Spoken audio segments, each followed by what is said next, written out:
My name is Diana Myers. I'm 28 years old, and 15 years ago my own parents threw me out of the house when I was just 13. Last week, they showed up at my Uncle Harold's will reading, the man who raised me for the past 15 years, with confident smiles and a private attorney, absolutely certain they'd walk out with millions. But when attorney Margaret Morrison opened that sealed envelope and began reading, those smiles vanished. And when she reached Clause 7, my mother, the woman who once declared I was no longer her daughter, shot to her feet, her face chalk white, her mouth hanging open in disbelief.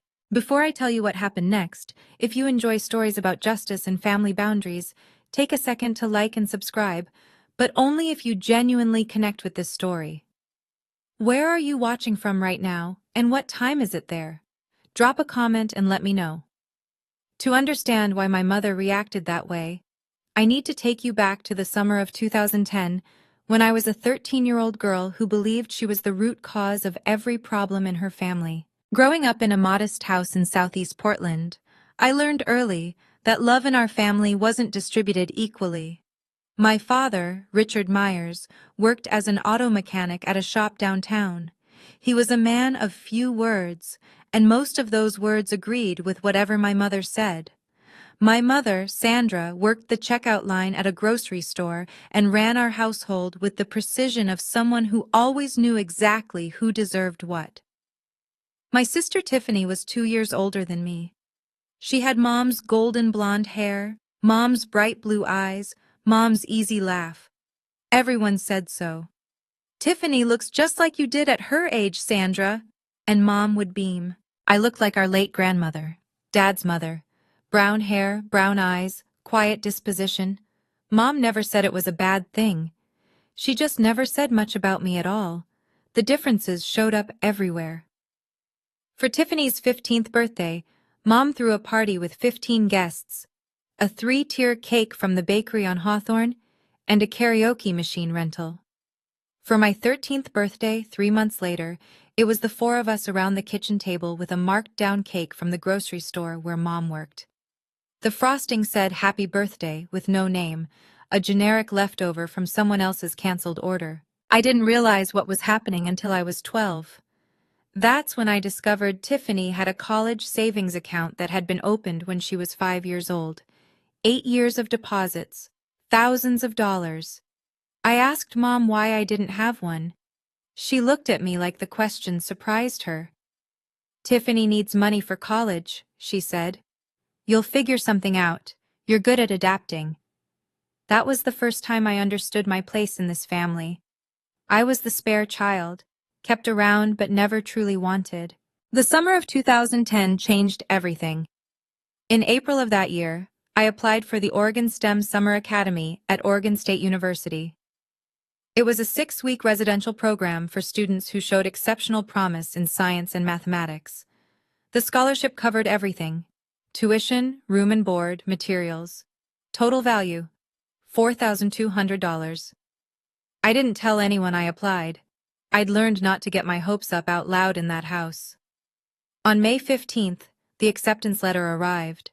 Out of over 2,000 applicants from across Oregon, 50 students had been selected. I was one of them. For exactly one afternoon, I felt like I mattered.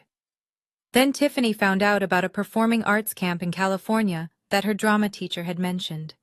3 weeks, no scholarship, price tag, $3,800. That night at dinner, Mom announced the solution she'd worked out in her head.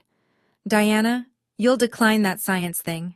We can't afford to send both of you to summer programs, and Tiffany's camp will help her college applications." She said it like she was discussing meal planning, not crushing someone's dreams. I stared at my plate. The words came out before I could stop them. "No." The whole table went silent. Even the refrigerator seemed to stop humming. "Excuse me?" Mom's voice dropped to that dangerous register I'd heard her use on store customers who tried to use expired coupons. "This scholarship isn't your money to redirect," I said, my voice shaking but clear. "I earned this. It's mine." Mom looked at me like I'd transformed into a stranger right before her eyes. "If you can't sacrifice for this family," she said slowly, Then you're not part of this family. At 13, I thought she was just angry. I didn't realize she meant it literally. 3 days after that dinner, I came home from the public library to find my belongings packed into 2 black garbage bags sitting on the front porch. My mother stood in the doorway, arms crossed. She didn't look angry anymore. She looked resolved, like someone who'd just finished an unpleasant chore. "I called Harold," she said. "He'll be here to pick you up. From now on, you're his problem." I stood there on the porch I'd known my entire life, trying to process what was happening. Behind Mom, I could see Dad in the hallway. He didn't look at me. He didn't say anything. I looked up at the second-floor window. Tiffany was watching from behind the curtain. When our eyes met, she stepped back into the shadows of her room. She didn't come down. I waited on that porch from 6 in the evening until 10 at night. 4 hours. My mother went back inside after the first 5 minutes. The porch light never came on. Uncle Harold lived in Seattle, 3 hours away. He drove through the night to get to me. When his gray Honda pulled into the driveway, I was still sitting on those garbage bags, knees pulled to my chest. He got out without saying anything at first, just walked up, looked at me, and wrapped me in a hug so tight I couldn't breathe. "From now on," he said quietly, "you have a home." That night, as we drove north through the darkness toward Seattle, I didn't know that my mother had signed a document before Uncle Harold left. I didn't know what it meant. I was just a scared kid staring out the window, wondering what I'd done wrong. It would take 15 years for that document to resurface, and when it did, it would change everything. Uncle Harold's house in Seattle's Ballard neighborhood wasn't large, but it felt enormous compared to the cramped space I'd occupied in my family's home. For the first time in my life, I had a room that was entirely mine. More importantly, I had someone who believed in me. Uncle Harold had built Myers Property Holdings from scratch, a commercial real estate company he'd started with a single small office building he'd purchased after working double shifts for 6 years. By 2010, he owned 8 properties across the Seattle metro area. He never married, never had children. When I arrived on his doorstep with nothing but 2 garbage bags, he didn't just take me in. He invested in me. Over the next 4 years, I poured myself into school. I graduated from Ballard High in 2014 as class valedictorian, president of the math club, with a 4.0 unweighted GPA. The University of Washington offered me admission with a partial scholarship to their Foster School of Business. By 2018, I had my bachelor's degree in finance, graduating summa cum laude with a 3.94 GPA. Uncle Harold had given me internship opportunities at Myers Property Holdings starting my sophomore year. I learned the business from the ground up: data entry, lease analysis, tenant relations, property assessments. In 2019, after 18 months at a Big Four-style accounting firm I'll call Mitchell & Partners, I earned my CPA certification. 1 year later, Uncle Harold offered me a position as controller. By 2021, I was CFO. On my 26th birthday, I managed a portfolio of 12 commercial properties with a combined value of $23.7 million. Uncle Harold sent me an email that day. I still have it saved. The subject line read, "To my daughter." The message was simple. You don't need to prove anything to the people who abandoned you, but you do need to prove to yourself that you're worthy. You have. Happy birthday, Diana. In 15 years, my biological family reached out exactly 3 times. The first was in 2012.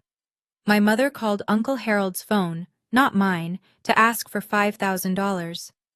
Dad had lost his job at the auto shop. Times were hard. Surely Harold could help his own brother. Uncle Harold declined. He told me about the call afterward, his jaw tight. "They haven't asked about you once," he said. "Not how you're doing in school, not if you're okay. They just want money." The second contact came in 2016. Tiffany mailed me a wedding invitation. No personal note. No, "I hope you're well," just the formal printed card with my name and Uncle Harold's Seattle address. I didn't attend. I didn't send a gift. I didn't respond at all. The third was in 2020. My mother sent me an email, the first direct contact she'd initiated since throwing me out. The subject line was, "Checking in." The message mentioned that she'd seen an article in Seattle Business Journal about Myers' property holdings expanding into the East Side market. She hoped I was doing well, and suggested we should catch up sometime. I deleted the email without responding. I wasn't holding grudges. I had simply built a life that didn't include them, and I saw no reason to change that. In the summer of 2024, Uncle Harold received a diagnosis that changed everything. Congestive heart failure, advanced stage. The doctors gave him 12 to 18 months. He lasted 8. During those final months, Uncle Harold met with his estate attorney multiple times. He updated his will in June 2024, 6 months before he passed. When I asked him about it, he just smiled. "Everything's taken care of," he said. "You focus on the business. I've handled the rest." I didn't know what he'd written. I didn't know about the clauses. I trusted him completely. I had no idea what was coming. Uncle Harold passed away on February 28, 2025. He went peacefully in his sleep at Swedish Medical Center with me holding his hand. 1 week later, on March 7th, I was in my office at Myers Property Holdings when my phone buzzed with an unknown Portland number. I almost didn't answer. "Diana?" The voice was immediately recognizable. 15 years hadn't changed my mother's particular way of saying my name, like she was tasting something she wasn't sure she wanted to swallow. "Sandra."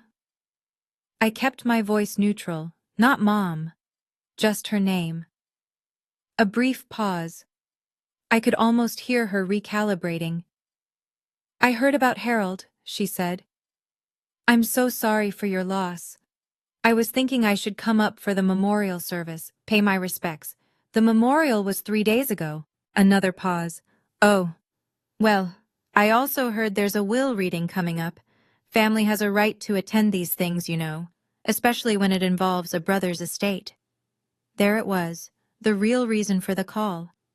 "How did you find out about the will reading?" "I have an attorney, Victor Harrington. He made some calls." The name sparked a faint memory. Uncle Harold had mentioned a Victor Harrington once, an attorney he'd consulted years ago and decided not to work with. I spoke to Margaret Morrison, Uncle Harold's estate attorney, the next morning. She confirmed my suspicions. Sandra had hired Victor Harrington to file a claim challenging the will. Their grounds, undue influence, alleging that I had manipulated a sick man in his final months. They were also demanding to attend the will reading as immediate family members of the deceased. I stared at the photo of Uncle Harold on my desk. In the picture, he was smiling. Almost like he'd known this would happen. Almost like he'd planned for it. Margaret Morrison's office occupied the 47th floor of the Columbia Center, Seattle's tallest building. Through the floor-to-ceiling windows, you could see all the way to Mount Rainier on a clear day. March 10th wasn't clear. Rain streaked the glass as Margaret laid out the situation. "Victor Harrington filed a formal challenge to the will on behalf of Richard and Sandra Myers," she said, sliding a document across her desk. "The claim alleges undue influence.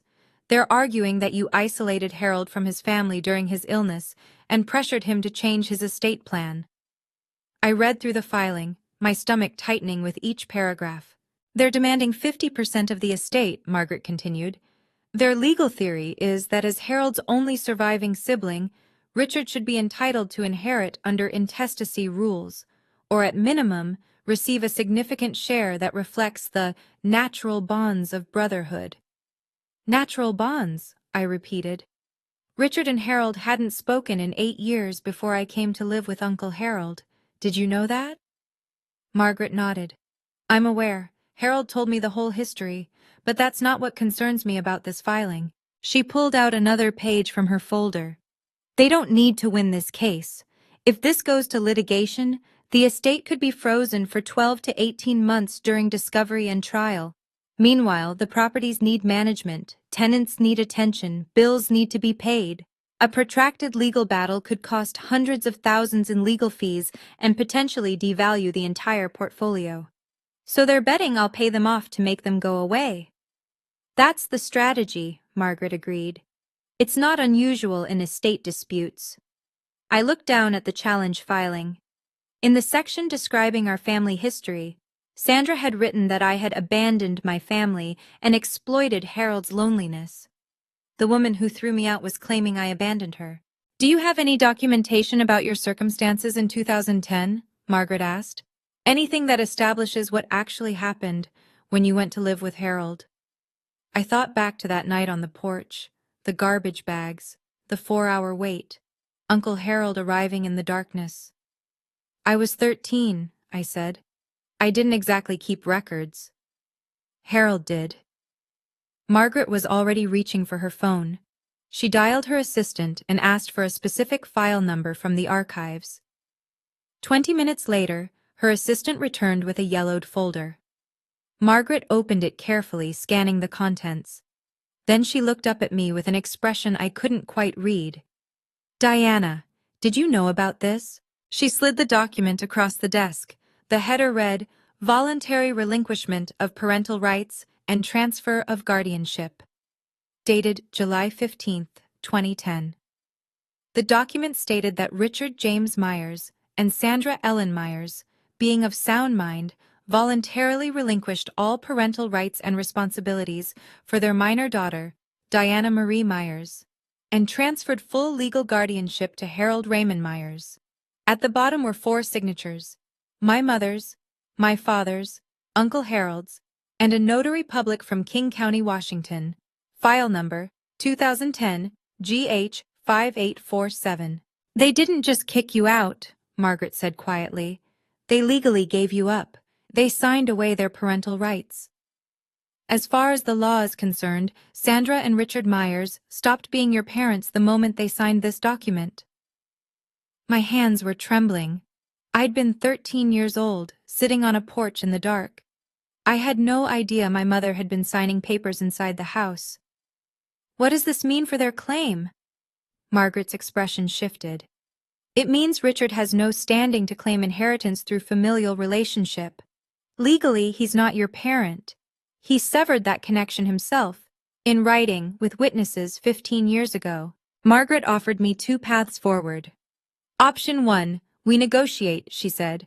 I reach out to Harrington, explain that their legal position is weaker than they realize, and offer a settlement. $500,000 to $1 million in exchange for them withdrawing their challenge and signing a waiver of any future claims. It's faster, cleaner, and avoids any public spectacle. And option 2? We proceed with the will reading as scheduled. They've demanded to attend as family members. We let them. Then we present the evidence. The guardianship transfer document, the full history, everything Harold wanted disclosed in the event of a challenge. She paused. Harold anticipated this, Diana. He left specific instructions for how to handle exactly this scenario. He wanted the truth on the record. I went home that night and couldn't sleep. I sat in the living room of the house Uncle Harold had left me, staring at the family photos on the mantel. There were pictures of me at every stage: high school graduation, college commencement, the day I got my CPA license, my first day as CFO. In every photo, Uncle Harold was beaming beside me. There were no photos of Richard or Sandra, not one. I thought about Uncle Harold's words from that email years ago. You don't owe them anything, but you owe yourself the truth. At 7 the next morning, I called Margaret. I want the will reading to proceed, I said. No settlement, no buyout. If they want to be present for this, let them. But we're not hiding anything. Are you sure? Once this becomes public, they chose to make this public when they filed their challenge. I'm just respecting their choice. The will reading was scheduled for Friday, March 14, 2025, at 2:00 p.m. in the Morrison & Associates conference room. 5 days away. The next few days were a blur of preparation. My best friend Elena Torres, we'd met when she joined Myers Property Holdings as HR director 3 years earlier, helped me organize the documentation. She was the only person besides Margaret who knew the full story of my childhood. 47 emails, Elena said, looking up from her laptop in my office on Wednesday evening. 47 emails from Harold to you over 10 years, documenting his relationship with you and his reasons for estranging himself from Richard. The emails painted a clear picture. In 2002, Richard had borrowed $80,000 from Harold with a promise to repay it within 5 years.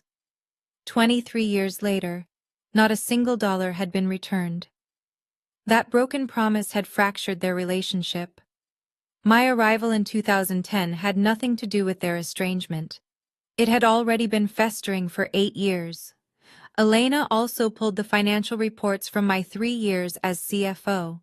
Under my leadership, the Myers Property Holdings portfolio had grown from $17.7 million to $23.7 million, a 34% increase in value. Occupancy rates averaged 96%. Tenant satisfaction scores were the highest in the company's history. On Thursday evening, I met with Dr. Lauren Hayes, the therapist I'd been seeing since my early 20s. "Remember why you're doing this," she said. "You're not seeking revenge, you're closing a chapter. There's a difference." "What if I feel satisfaction when they realize they've lost?" Dr. Hayes smiled gently. "That's called justice, Diana.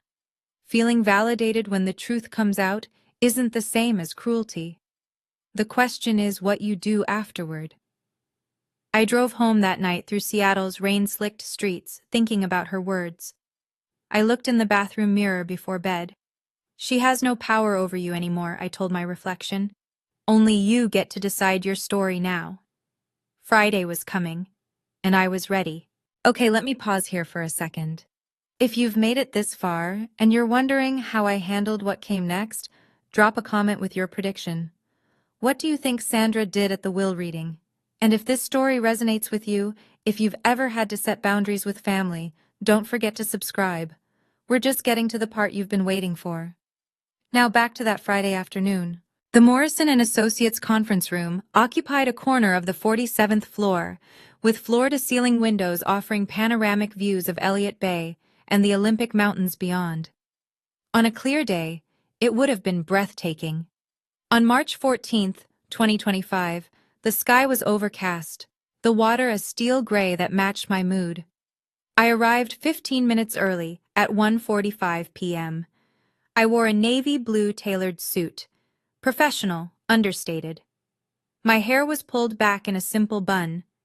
I'd learned from Uncle Harold that the most powerful people in the room never needed to announce themselves. The conference room could seat 20 at the main table, with additional chairs arranged along the walls. When I entered, 14 people were already present. Margaret Morrison sat at the head of the table with 2 junior associates. Thomas Graham, the senior auditor from Mitchell and Partners, who had handled Uncle Harold's accounts for a decade, occupied a seat near the window. Representatives from 3 charitable organizations filled several chairs: Seattle Children's Hospital, Habitat for Humanity Northwest, and the Olympic National Park Foundation. Uncle Harold had been a significant donor to all 3 for over 20 years. 5 senior staff members from Myers Property Holdings sat together near the door. They'd worked with Uncle Harold for years and had known me since my intern days. Margaret caught my eye and nodded toward a seat at the center of the table, directly across from where she would be reading the will. I took my place, arranging the folder of documents Elena had prepared in front of me. Through the glass wall of the conference room, I could see the elevator lobby. At 2:03 p.m., the elevator doors opened. My mother stepped out first. Even from across the floor, I could see she'd dressed for the occasion. Black dress, pearl necklace, full makeup. Behind her came my father, my sister, and a man in an expensive suit carrying a Mont Blanc briefcase. The show was about to begin. Sandra Myers entered the conference room like she owned it. That was always her way, projecting confidence she hadn't earned, claiming space she hadn't been given. She wore a black dress that looked new, and her pearl necklace caught the overhead lights as she surveyed the room with a practiced expression of dignified grief. Behind her, my father Richard shuffled in wearing a gray suit that didn't quite fit anymore. He'd gained weight in the years since I'd seen him. His eyes found me briefly, then darted away. He'd always been good at looking away. Tiffany followed in a pastel pink dress, an odd choice for a will reading, like she'd gotten confused about what event she was attending. At 30, she looked tired in a way that had nothing to do with the early morning flight from Portland. Their attorney, Victor Harrington, brought up the rear. He was tall, silver-haired, with the kind of polished confidence that came from decades of high-stakes litigation. His Mont Blanc briefcase probably cost more than my first month's salary at Mitchell & Partners. Sandra's gaze swept the room until it landed on me. "Ah," she said, her voice carrying in that way she'd perfected. "You're here already." I didn't stand. Sandra. The single word, her name, not Mom, made her pause mid-stride. Something flickered across her face. Then she recovered. "I was hoping we could speak privately before this starts. Family matters should be handled by family." "The proceedings begin in 2 minutes," I said. "I'm sure whatever you have to say can wait." Margaret Morrison rose from her seat.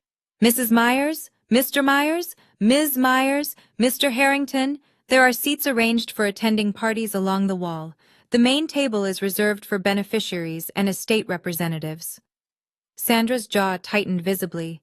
She'd expected a seat at the center of things. Instead, she was being directed to the margins. She wasn't even at the table. Sandra didn't take her seat quietly. Instead, she detoured past the representatives from Seattle Children's Hospital, pausing to introduce herself with an expression of practiced sorrow. "I'm Sandra Myers," she said, loud enough for most of the room to hear. "Harold's sister-in-law.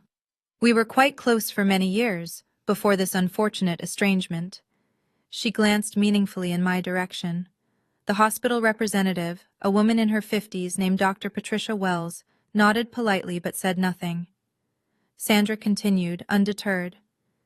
"It's so tragic how some people come into a family and create division. Harold was such a generous man, so trusting, perhaps too trusting." I kept my eyes on my folder. I didn't respond. I'd learned long ago that Sandra fed on reactions. Tiffany, settling into a chair against the wall, added her piece. "Uncle Harold used to visit us in Portland all the time when we were kids. I don't understand why she gets to sit up there and we're back here." Victor Harrington was already taking notes, his pen moving across a legal pad, documenting everything, building their case, looking for any reaction he could twist. I gave him nothing. Sandra took her seat beside Tiffany, but she wasn't finished. As Margaret organized her papers at the head of the table, Sandra's voice cut through the quiet room once more. "A child who's been rejected by her parents usually has a reason. I just wish Harold had seen through her the way we did. A mother always knows." The words hung in the air. Several people in the room shifted uncomfortably. Thomas Graham, the auditor, was staring at Sandra with open disbelief. I looked at her, really looked at her, for the first time in 15 years. She hadn't changed at all. The same certainty, the same need to control the narrative, the same absolute conviction that she was the victim. Margaret cleared her throat. "It's 2:10, we'll begin." Margaret Morrison broke the seal on a large envelope with the careful precision of someone who had performed this ritual hundreds of times. "This is the last will and testament of Harold Raymond Myers," she began, her voice carrying the formal weight the moment demanded. "Born July 4, 1953, deceased February 28, 2025. This document was executed on June 18, 2024, and represents the final expression of Mr. Myers's wishes regarding the disposition of his estate." Sandra sat forward slightly, her pearl necklace catching the light. Margaret continued reading the preliminary sections. Article 1 confirmed Harold's identity and residence. Article 2 declared him to be of sound mind. Margaret noted that a psychiatric evaluation had been conducted by Dr. Stephen Park on June 10, 2024, 8 days before the will was signed. The evaluation confirmed Mr. Myers possessed full testamentary capacity and was under no undue influence at the time of execution, Margaret read. I caught Sandra exchanging a glance with Victor Harrington. They'd been banking on challenging Harold's mental state. This documentation complicated their strategy. Article 3 revoked all prior wills and codicils. Then Margaret turned to Article 4, the inventory of assets. At the time of death, Mr. Myers' estate included the following: 12 commercial properties located throughout King County and Snohomish County with a combined assessed value of $18.2 million. Investment accounts containing diversified equity holdings valued at approximately $4.1 million. Cash and liquid assets totaling $1.4 million. I heard Tiffany whisper to Sandra, "That's almost $24 million." Sandra nodded, her eyes calculating. Margaret looked up briefly. The will contains 47 pages. I will now proceed to Article 5, which addresses specific bequests and exclusions. She turned the page and adjusted her reading glasses. Article 5, regarding Richard James Myers, brother of the deceased. Sandra actually smiled. She wouldn't be smiling for long. Margaret's voice was steady as she read the opening line. I make no provision in this will for my brother, Richard James Myers, for the following reasons, which I wish to be read aloud and entered into the record. Sandra's smile flickered. Margaret continued reading Harold's words. First, in March of 2002, Richard borrowed $80,000 from me with a written promise to repay the full amount within 5 years. 23 years have passed. Not $1 has been returned. I have retained the original promissory note as documentation. Richard's face went pale. He hadn't expected this. Second, on July 15, 2010, Richard and his wife Sandra voluntarily executed a legal document relinquishing all parental rights to their daughter Diana Marie Myers, transferring full guardianship to me. This document was properly witnessed and notarized. Sandra shot to her feet. What does that have to do with anything? Margaret paused, looked at Sandra over her glasses, and continued reading without acknowledging the outburst. The significance of this document is as follows. By legally terminating their parental relationship with Diana, Richard and Sandra severed any claim they might have had to inherit from me through her. Diana is my legal heir. Richard is not her legal father. Therefore, Richard has no familial relationship with my designated heir, and no standing to challenge this will on grounds of family connection. Richard stood now, too. This is ridiculous! I'm Harold's brother, his blood brother! Victor Harrington grabbed Richard's arm, pulling him back down. But even the attorney's face had gone gray. Margaret reached into her file and produced a document. For the record, the original voluntary relinquishment of parental rights is on file with King County Family Court, file number 2010 GH 5847. I have a certified copy here, which any party may examine. She laid the document on the table.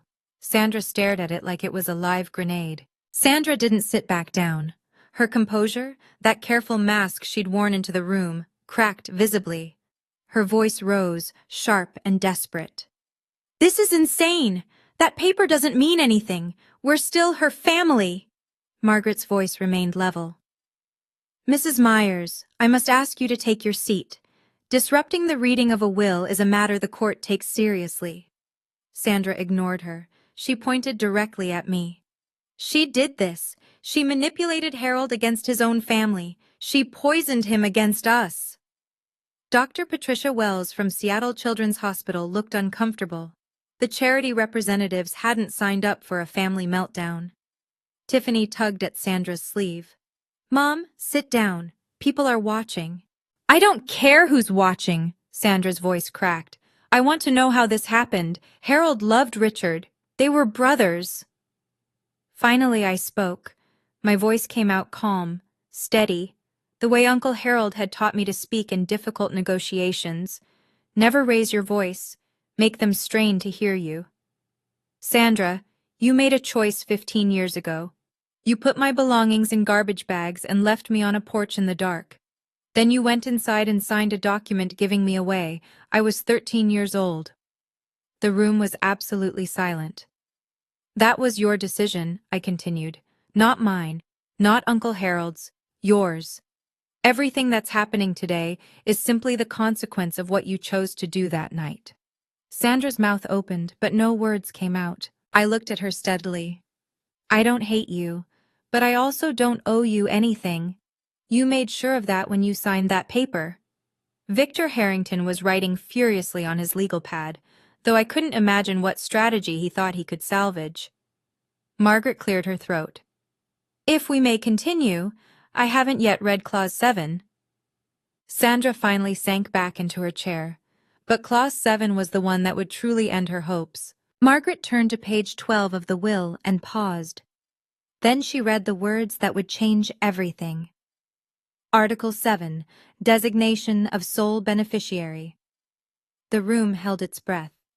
I hereby bequeath the entirety of my estate, including all real property, investment accounts, liquid assets, and personal effects, to my legally adopted daughter, Diana Marie Myers.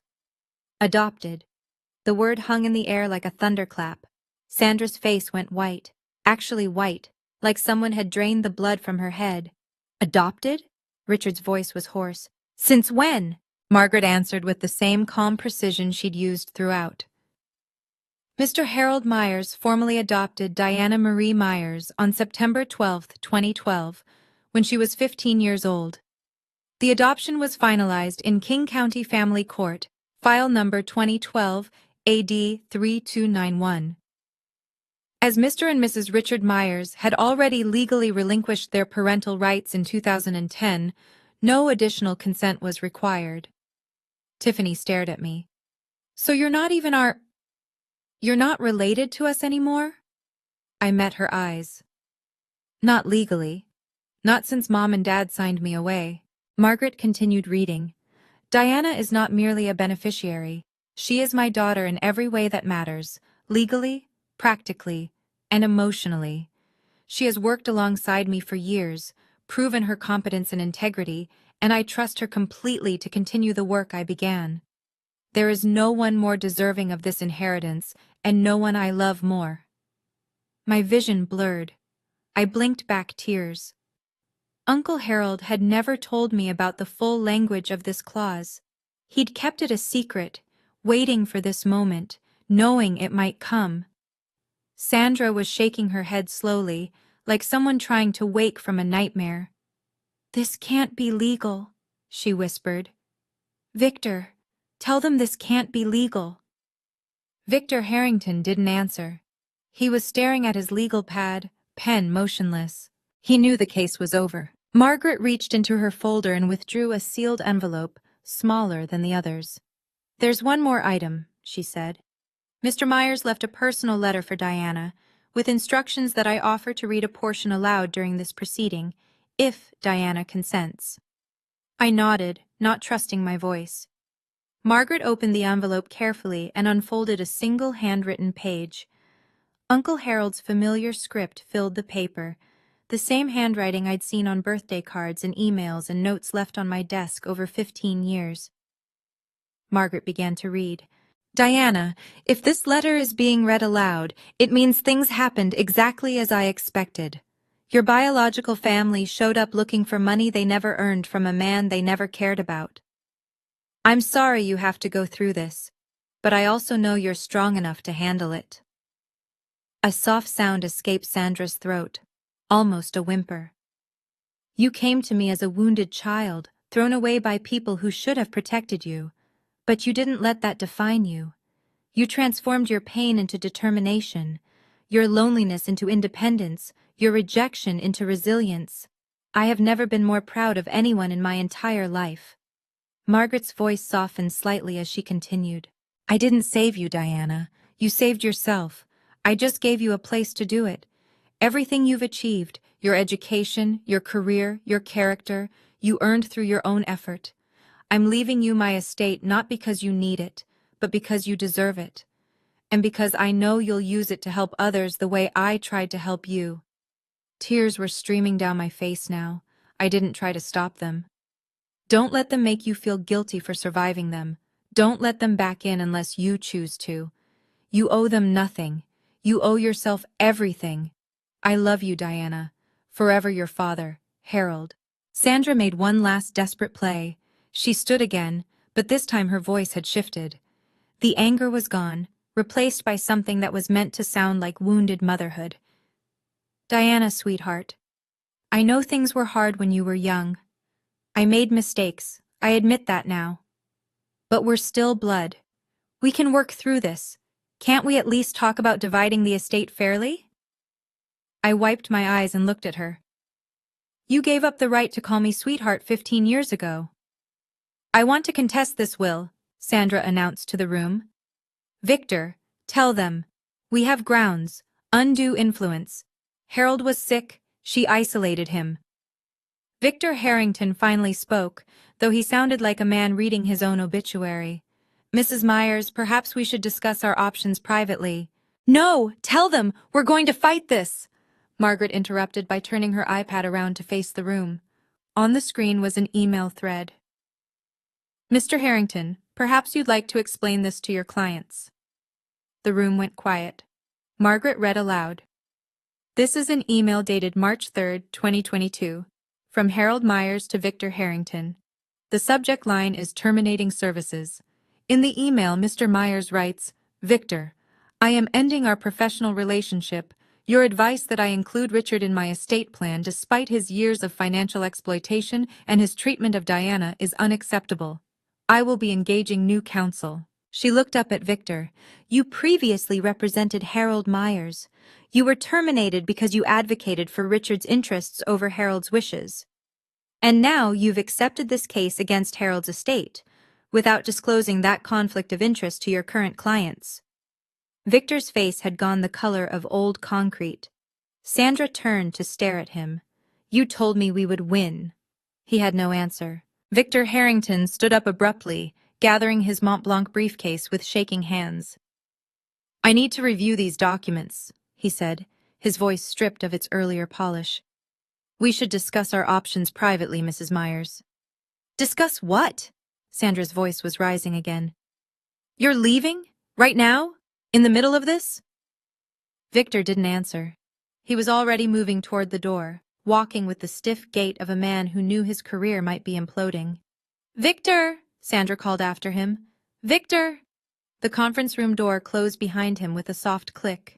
Sandra stood frozen, abandoned by her own attorney in front of everyone she'd hoped to impress. Richard hadn't said a word in minutes. He sat slumped in his chair, staring at the floor. He'd spent his whole life following Sandra's lead, and now she had led them both off a cliff. Tiffany was crying quietly. I couldn't tell if she was upset about the money or about the public humiliation. Sandra turned back to me one more time. The mask was completely gone now. Underneath it was just desperation, and beneath that, something that might have been the first stirrings of real regret. Diana, her voice broke. We can still, we're still a family, aren't we? Blood is blood. You could still... I stood up from the table. Sandra, you stopped being my family on July 15th, 2010. You signed the document yourself. I didn't make that choice, you did. I gathered my folder and looked at her steadily. I don't hate you. I actually feel sorry for you, but you have no claim on me. Not legally, not emotionally, not in any way that matters. I turned to Margaret. Can we continue with the remaining articles? Margaret nodded. Sandra sat down heavily. She didn't speak again for the rest of the reading. Margaret turned to the next section with practiced calm. Article 9, Charitable Bequests. The representatives from the 3 charitable organizations straightened in their seats. I direct that the following gifts be made from my estate. $500,000 to Seattle Children's Hospital, to be used for the establishment of a scholarship fund for children from disadvantaged backgrounds. $300,000 to Habitat for Humanity Northwest, for the construction of affordable housing in the greater Seattle area. $200,000 to the Olympic National Park Foundation, for wilderness preservation and environmental education programs. Dr. Patricia Wells from Seattle Children's Hospital nodded solemnly. Harold was one of our most consistent donors for over 2 decades. This gift will help hundreds of families. The representative from Habitat for Humanity added, We've built 6 homes with Harold's previous donations. This will fund at least 4 more. Margaret continued. I also request that my daughter Diana continue the charitable giving programs I established during my lifetime, at her discretion. I trust her judgment completely. I found my voice. I will. I'll honor everything Uncle Harold built. A thought occurred to me as I looked at the 3 charity representatives sitting in this room. They weren't here because the law required it. They were here because Uncle Harold had asked them to come. He'd wanted witnesses, neutral parties who could testify to exactly what had happened here today, if Sandra and Richard tried to pursue their case further. Uncle Harold had anticipated every move. Dr. Wells caught my eye and offered a small, kind smile. Harold used to talk about you constantly, every board meeting, every donor event. Diana did this, Diana achieved that. He was so proud of you. I blinked back fresh tears. Even in death, Uncle Harold had surrounded me with people who believed in me. When Margaret finished reading the final articles of the will, she turned to me. Diana, as sole beneficiary and executor, would you like to say a few words? I hadn't planned to speak, but 47 pairs of eyes were watching me, and I realized there were things that needed to be said, not for Sandra's benefit, but for my own. I rose from my seat.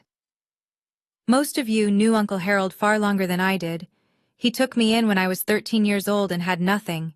He gave me a home, an education, and most importantly, a family that chose to love me. I looked around the room, at the Myers Property Holdings employees who had watched me grow from an intern into a CFO, at the charity representatives who had witnessed Uncle Harold's generosity for decades. With this inheritance, I intend to continue everything Harold built. The properties will be managed with the same integrity he established. The charitable commitments will be maintained, and I'll be establishing a new scholarship fund, the Myers STEM Scholarship, for children from difficult family situations who need someone to believe in them. My eyes found Sandra, still sitting rigid in her chair. As for my biological relatives, I hold no grudge. I've made peace with what happened. But peace doesn't mean pretending it didn't happen, and it doesn't mean opening doors that I've worked hard to close. I took a breath. Harold taught me that family is about choice. The people who show up for you when everything falls apart, those are your family. By that definition, the people in this room who knew Harold, who worked with him, who respected him, you're more my family than the people who share my DNA. I sat back down. The room was silent for a long moment. Then Thomas Graham, the auditor, began to clap. Others followed. Sandra didn't move. Margaret formally concluded the reading at 3:47 p.m. The will has been read in its entirety. All legal requirements have been satisfied. Ms. Myers, you may contact our office next week to begin the transfer process.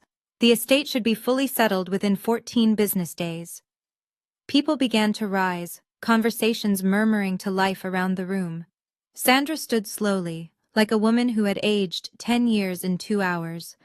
Richard was already shuffling toward the door, not looking at anyone. Tiffany gathered her purse and followed her father without a word. Sandra lingered. She turned back to look at me one final time. Her makeup had smeared slightly around her eyes.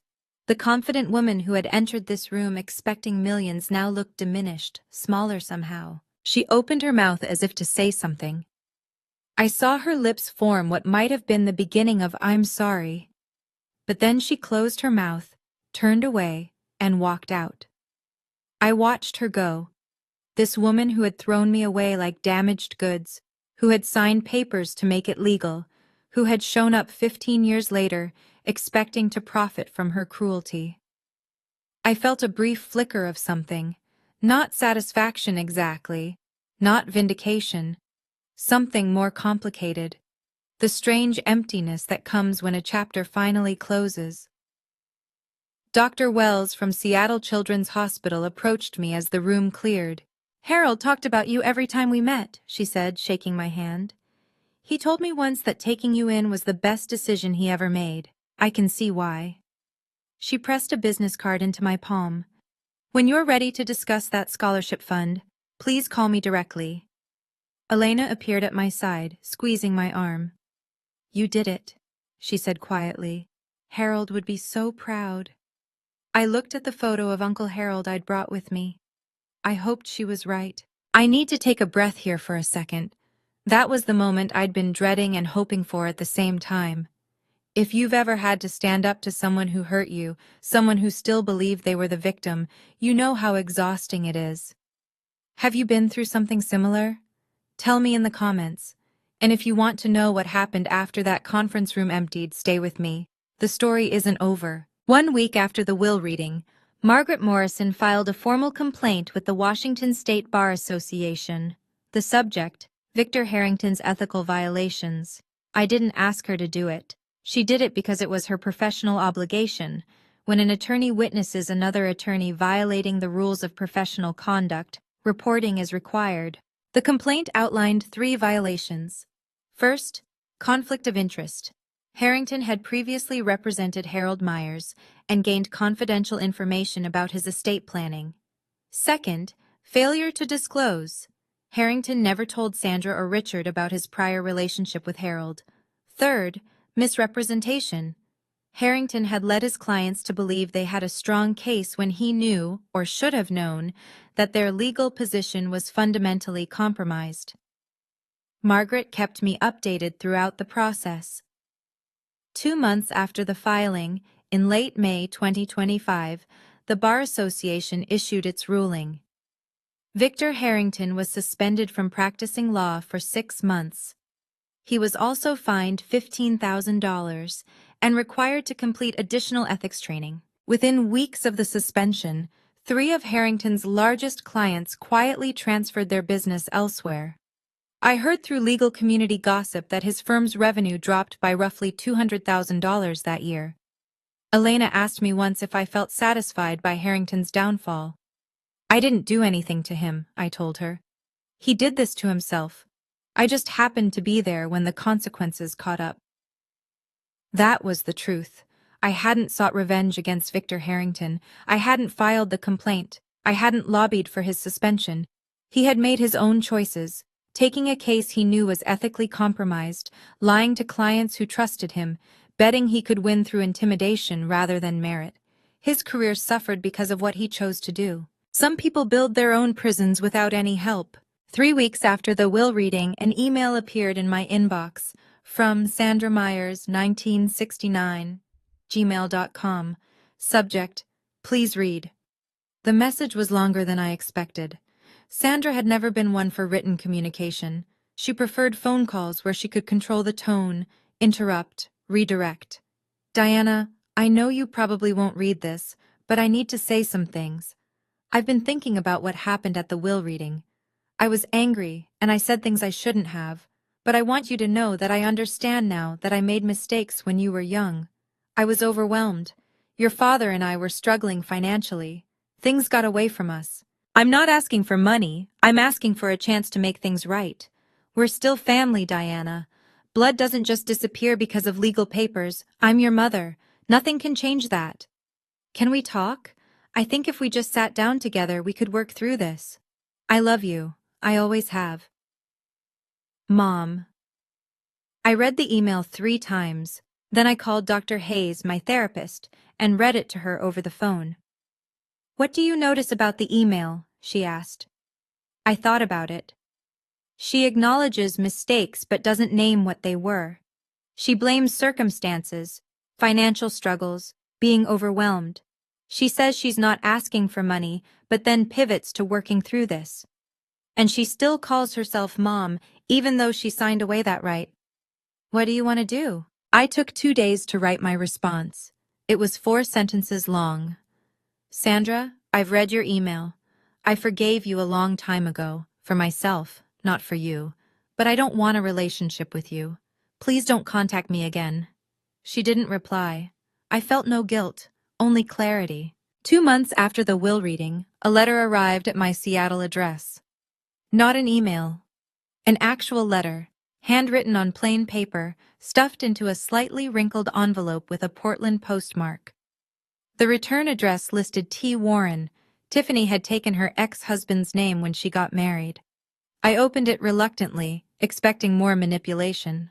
What I found was different. Diana, I'm not writing this to ask for anything. I don't want money. I don't want forgiveness.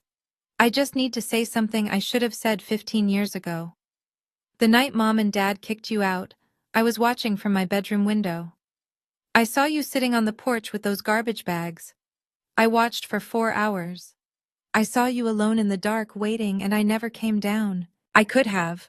I was 15. I could have brought you water or sat with you or at least told you I was sorry. Instead, I just watched from the window like a coward. That's haunted me ever since.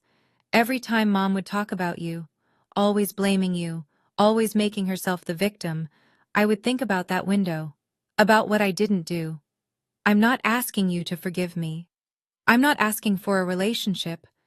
I just wanted you to know that I know what I did was wrong. I failed you when you needed family most. You deserved better from your older sister. If you never want to hear from me again, I understand. But I couldn't let another year pass without telling you the truth. Tiffany. I read the letter 4 times. It was the first honest thing anyone in my biological family had ever said to me. I didn't write back immediately. I needed time to figure out what, if anything, I wanted to do with this unexpected opening. But for the first time in 15 years, I felt something other than distance when I thought about my sister. 4 months after the will reading, I finally wrote back to Tiffany. Dr. Hayes had helped me think through what I actually wanted, not what I felt obligated to do, not what would look generous or forgiving, what I genuinely wanted for myself. The answer surprised me. I didn't want to shut Tiffany out completely. Her letter had been the first honest acknowledgement of what happened that night. No excuses, no deflection, no requests for money, just accountability. But I also wasn't ready to trust her. 15 years of distance doesn't disappear because of one letter. So I wrote back with conditions. Tiffany, I've read your letter many times. I appreciate that you acknowledged what happened without making excuses. That took courage. I'm not ready for a full relationship, but I'm open to cautious contact, under these conditions. First, no contact through Mom or Dad. I've ended communication with them permanently, and I need that boundary respected. Second, no discussions about money, inheritance, or anything related to Uncle Harold's estate. Ever. Third, I reserve the right to end any conversation without explanation. If I go quiet, I need you to respect that. If these conditions work for you, we can start with a monthly video call. 15 minutes, low pressure. We can talk about our lives, surface level at first. If that goes well, we can gradually build from there. This isn't me saying everything is forgiven and forgotten. This is me saying I'm willing to see if there's something worth building, but it has to be on my terms. Let me know if you accept these conditions. Diana. Her reply came 3 days later. One word. Accepted. I scheduled our first call for the following Saturday. 15 minutes. That was all I could commit to. But it was a start. The first video call with Tiffany happened on a Saturday afternoon in September 2025, 6 months after the will reading. I sat in my home office with my laptop open, watching the seconds count down until 2:00 p.m. My heart was beating faster than it had during the will reading. This felt more dangerous somehow. Confronting Sandra had been about defending myself against an attack. This was about choosing to be vulnerable. The call connected. Tiffany's face filled the screen. She looked different than she had at the will reading, less made up, more tired, but also somehow more real. "Hi," she said. "Hi." We stared at each other for a moment. 15 years compressed into a video call rectangle. "I wasn't sure you'd actually answer," she admitted. "I almost didn't." That broke something loose. Tiffany laughed, a nervous, relieved sound, and I found myself almost smiling. We kept it light, as I'd requested. Surface level. She told me about her job. She was training to become a nail technician, working toward getting licensed. She mentioned her kids, Jaden, 8, and Lily, 6, without asking me to be their aunt. I told her about the business, about Seattle weather, about nothing too personal. At 14 minutes, I said we should wrap up. Diana? Tiffany's voice stopped me before I could end the call. Thank you for giving me a chance. I know you didn't have to. This is step one, I said. We'll see where it goes. Step one is more than I expected. We scheduled another call for the following month. After she hung up, I sat in my office for a long time, processing. I didn't know if Tiffany and I would ever have a real relationship. Maybe we'd stay in this tentative place forever. But for the first time, I was the one deciding what happened next. That power was worth more than the inheritance. March 14th, 2026. 1 year exactly since the will reading that changed everything. I stood outside a modest commercial building on Capitol Hill, the first property Uncle Harold ever purchased, back in 1987, when he was a 34-year-old with a dream and barely enough money for a down payment. The building had been renovated last fall. New windows, updated HVAC, fresh landscaping. But today I was here for something else. A bronze plaque had been mounted beside the main entrance, the Harold R. Myers Building, in memory of a man who chose love over blood, 1953 to 2025. I touched the letters of his name, feeling the cold metal under my fingertips. In the years since the will reading, Myers' property holdings had grown by 12%, bringing the portfolio value to $26.5 million. Occupancy rates remained above 95%. We'd expanded into 2 new properties and upgraded 3 existing ones. More importantly, the Myers STEM Scholarship had awarded its first grants. 5 students from difficult family situations, each receiving full funding for summer programs in science and mathematics. Dr. Wells at Seattle Children's Hospital had helped select the recipients. Tiffany and I still talked once a month. The conversations had gotten slightly easier. We'd graduated from 15 minutes to 25. I'd seen pictures of her kids. She'd seen pictures of my apartment. We weren't sisters in any traditional sense, but we were something. Sandra and Richard had stopped trying to contact me. I didn't know what their lives looked like now, and I found that I didn't need to know. Elena walked up beside me, looking at the plaque. You okay? I considered the question.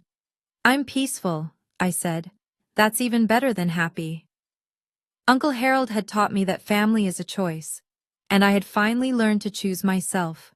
The sky over Seattle was clear for the first time in weeks. I could see all the way to the mountains. If I look at my own story through a psychological lens, there's a concept called conditional self-worth, the belief that you're only valuable if certain people approve of you. I spent the first 13 years of my life trapped in that belief. My mother's indifference felt like proof that I didn't matter. What actually saved me wasn't Uncle Harold's money, it was his unconditional acceptance. He saw me for who I was, not who I should have been. Here's what I want you to take from this story. You don't need anyone's permission to know your worth. And you have every right to set boundaries, even with family, even with parents, even with blood. Forgiveness is something you do for yourself. Reconciliation is something you choose for yourself. These are 2 different things, and no one gets to decide which one you offer. Your story is yours to write. Thank you for staying with me through this entire story. If it resonated with you, if you've ever had to find your own worth after someone tried to take it away, I hope you know you're not alone. If you'd like to hear more stories like this, subscribe and hit the notification bell. And check the description for links to similar stories about boundaries, family, and finding your own way. Until next time, take care of yourself.